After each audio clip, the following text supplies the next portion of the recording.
Craig Cameron, Gloves Red, here with Carrigan Mcfarlane. Jay, how are you getting on? I'm brand new, mate. Living the dream, one mistake at a time. How are you? No, I'm good. I seen you were stuck in traffic in Edinburgh the other day. Is that where you get your tattoos done, is it? No. I was actually buying a new motor. Oh, were you? Somebody smashed into the back of my wee shit box and ripped it out. So I get really bad whiplash, you know. So I was just buying a new motor, but I've never got Edinburgh again, apart from I need to pick the motor up. Traffic's a nightmare. Jay, I know it was a bit of a bummer and a fight that everyone's looking forward to. No. Don't even talk about it. I need to get your reaction. Oh, Your cold card, you were fighting the rematch against Mark McKinney. Yeah. How have you been since that? Was it quite hard hitting to you? Disappointing, mate. Yeah. Aye, it was really disappointing. I was gutted. There's no way to put it in words, you know what I mean? I was gutted. But as what it is, mate, no move on for things like that. But it was horrible because I'd like the 30 plus people had booked up to come down. I'm lucky if I do that sometimes up here, you know what I mean? But it was just a lot of my family and pals and they wanted to come down and watch this fight because it was the rematch for the fight in New York and I'll probably never get it again. It would have been brilliant to clean the slate and to have beat everybody I've been in the ring with, but just unfortunately it didn't work out that way. But it's life. Nothing I can do, it's life, isn't it? So, do you think there'll be a rematch between you two? Is that something it's very, very unlikely unless everybody watching buys a ticket, because the reality of boxing is you don't sell tickets, you don't get fights, or if you don't sell tickets you get shit fights. This is what happens, you know what I mean? To fight a better calibre opponent, you need to be able to pay them more money or else they'll not take it, and the only way you can generate more money is by selling more tickets. But people don't get that. People say, oh, I want to come to title fights, I want to come to these fights, I want to come to this. You're in proper fights, but you can't get to proper fights unless you sell the tickets. Do you know what I mean? So, yeah. And shite, mate, I hate box. So your upcoming fight in a few weeks, can you tell us about your opponent and so what my you know opponent about him? is Josh Sandlin. Josh Sandlin is probably the most underrated fighter in the UK. People look at him just because he's kind of small, dumpy, but he's fought. What is he? 4 fights. He's won 3. He's ranked number 14 in the UK. He's 40 places in the world above me in the rankings. People look up because he's small and no good, but he beat Dominic Antonelli, he beat Johnny Valau, he beat who was the other boy he beat? I can't think of the name off the top of my head. He only fights. He doesn't fight journeymen. He doesn't fight anybody like that. He's only lost one. That was to Tom Little. Now, Tom Little again is a very, very underrated fighter. Tom Little's brilliant, and that's his only loss. So it's a proper fight. Which means I should probably get the gym. Yeah, Craig Scott, he writes for Boxing Social, and he used to live down in London, so he actually said that's a tough fight for Jay. He's a very good fighter, so he says it's a tough fight. So people don't get it. People just say, no, he's from one, he's not as much experience. Guarantee he's made amateur fights. I was 16 and then I done a white collar, but I was a big 13-year-old, so I'm super heavyweight at 13, so there was never the fight, but it's a hard fight, but I can't wait for it. I look forward to it. Good. And so, weight class, I know former Scottish cruiserweight champion, is heavyweight where your future is now? Is that where you very much see it? I think so. When I was down sparring with David Price, I gained a lot of confidence and a lot of experience. What an absolute diamond, that guy as well. Just want to add that in there. But I gained so much experience and confidence that I can deal with people that side, because my kryptonite was always height. Noticed that with Dave Howe, Dave Howe, another cracking guy, but technically I'm far superior. But he beat me twice. First time was a bit ropey.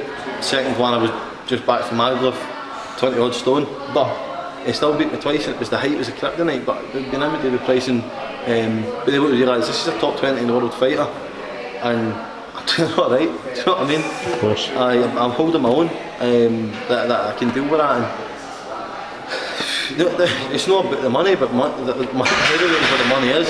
If I got offered a fight against some of the top 50 in the world, I'm looking at 5 figures. Do you know what I mean? If that's at cruiserweight, they'll be like, oh, we'll give you 500 quid a ring. Just things like that, do you know what I mean? Because it isn't about the money, and I want to get as far as I can get, but at the end of the day, they get paid. So there is a blow band division, and I always said I wanted a heavyweight. I made cruiserweight, but I was still heavyweight. I walked into the ring at 16 stone.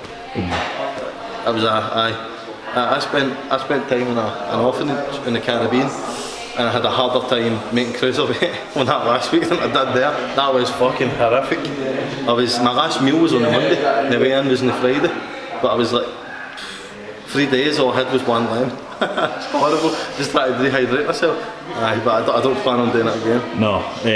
What did you learn most about the sparring with David Price? Of course, that was in the build-up to the Price-Dave Allen fight, and we've seen how David Price performed on the night. I learned that I was hard as fuck, mate. No, but I said the guy can punch, right? He's a proven puncher, and I handled it well. That's what he was shocked as well, that I was just so tough, and I could take it so much.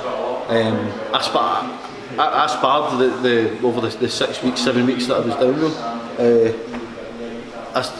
I had no time where I sparred worse than what Dave Allen fought, and they're at a high level, a lot higher level than I thought I was, which means I must be better than I think I am, and I think I'm shit hot. You know what I mean? but it puts things into perspective for me. And it's a blessing and a curse, because it made me very lazy after it, because I was like, well, if I'm that good unfit, because I went down there unfit and I went down there fat as fuck, if I'm that good unfit, then why do I need to train if I'm just fighting these guys? But this guy Josh Sandlin's coming to fucking take my head off. He's coming to beat me. Do you know what I mean? So I need to. But I've been working on a few things with Andy in the gym.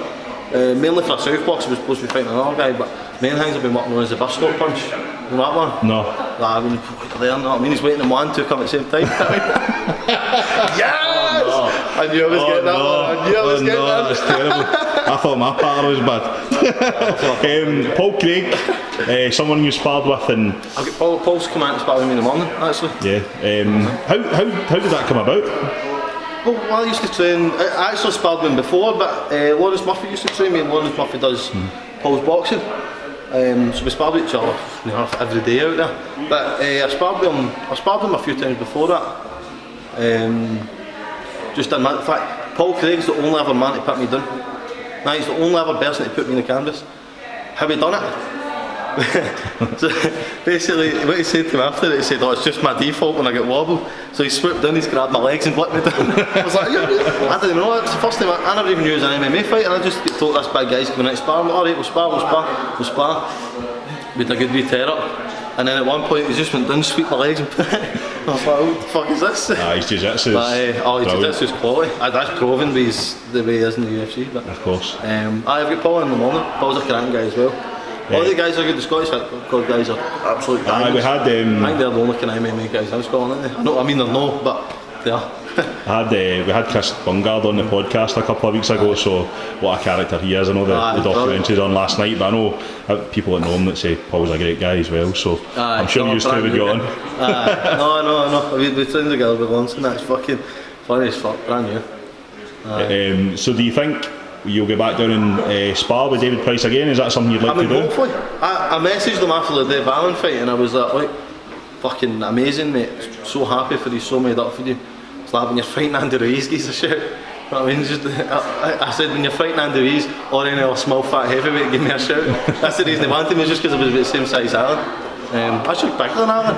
I didn't think that. I always thought Alan was a lot bigger than me, but when I met him in London, bigger than another absolute diamond, that guy. It was a horrible fight to watch, because I obviously built a bond with the David when I've been down sparring with him, and big fan of Dave Allen. We've always been on that on social media, but it was a horrible fight to actually watch. Do you know what I mean? Because you like both guys.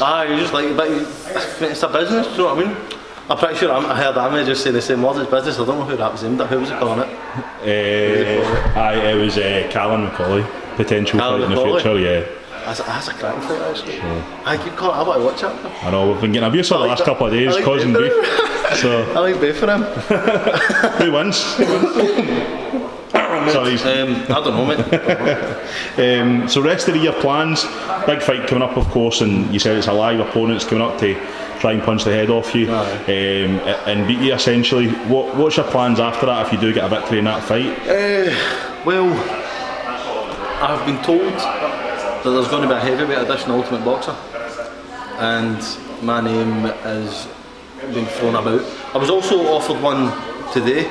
Weird one, but they offered me next to no money. I was offered after the Spiel Cup over in Poland. I was like, after I took that, but turned it down. It was like 10 rounder for 9,000 or something. It was like, it's pish. Like, The ultimate boxer's a good opportunity. The ultimate boxer. I mean, like 3 minute rounds is the only thing I'm worrying about, because I can build myself into a fight. But then, saying that, all my knockouts were either first or second, I think, so I'm quite conflicted on that. I don't know, win it. Yeah. That'll be good. The thing is you've been going down to London and these fights, and you're meeting these guys and your name's getting around, so that's what you need to do at times. 100%, man, 100%. That is the beginning of the name about there. If you don't get a name about there, you can't get anywhere. That's why guys like, Josh Allen, because he's not really got about, do you know what I mean? So his name isn't up there. Whereas I'm just a fan of social media and things, so my name gets kind of flung about a wee bit. But it's brilliant being able to get these experiences. Obviously I've done a bit of sparring with Dylan White for 2 of his camps, and it's just about building experience. You know what I mean? Building experience and getting my name out there. That's what I need to be doing. Yeah. No, Jay, I just want to thank you for your time coming in and. I'm not done speaking, mate. You know?